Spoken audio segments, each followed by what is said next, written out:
India's Larsen & Toubro has manufactured and tested a DRDO-developed prototype of the indigenous air-independent propulsion system, which will extend the endurance of its non-nuclear submarines by 14 days. The DRDO has developed a 250 kilowatt modular marine-grade fuel cell to generate power for the air-independent propulsion system, which has superior conversion efficiency than generators, and is also silent in nature.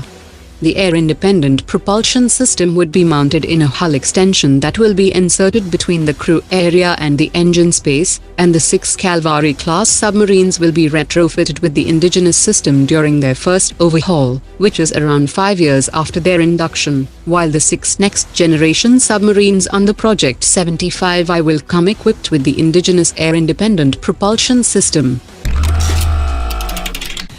The Dhruvastra anti-tank guided system features a jet vane control system, instead of the flexible thrust control system used in the 7 km range Helena anti-tank guided system, and as re-verification of in-flight performance was required, the new variant was tested from a ground-based launcher and not a helicopter.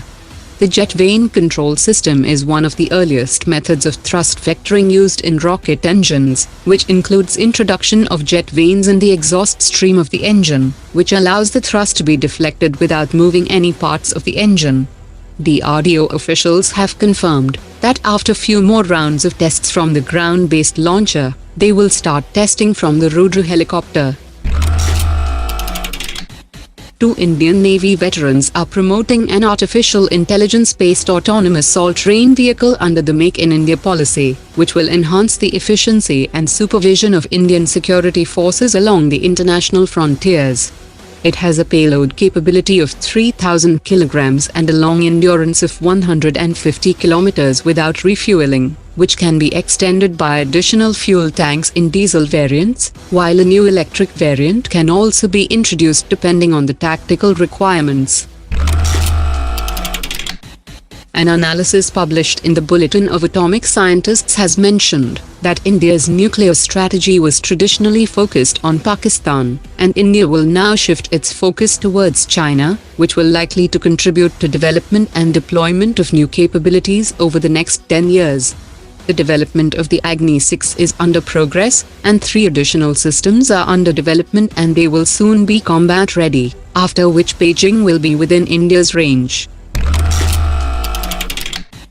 The armies of India and China have agreed to not use unmanned aerial vehicles at the friction points in the eastern Ladakh sector, which might be seen as a confidence-building measure, but it has directly impacted the real-time monitoring and verification of the de-escalation process, as now the unmanned aerial vehicles cannot be used within 10 kilometers of the friction points.